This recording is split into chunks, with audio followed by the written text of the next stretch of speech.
வடக்கு கிழக்கில் பல பகுதிகளுக்கும் கிடைத்து வரும் கனமழை மேலும் 2 நாட்களுக்கு நீடிக்க வாய்ப்புள்ளது என்று யாழ் பல்கலைக்கழக புவியியல் துறை தலைவரும் காலநிலை அவதானிப்பாளருமான பேராசிரியர் பிரதீப் ராஜா தெரிவித்துள்ளார்.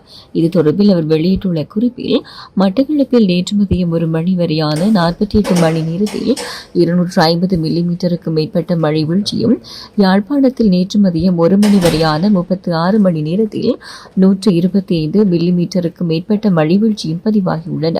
தொடர்ந்து 2 நாட்களுக்கு கனமழை நீடிக்கும் என்பதால் யாழ்ப்பாணம், மட்டக்களப்பு நகர பிரதேசங்களை அண்மித்த தாழ்நில பகுதிகளைச் சேர்ந்த மக்கள் வெள்ளம் தொடர்பில் அவதானமாக இருப்பது அவசியமாகும்.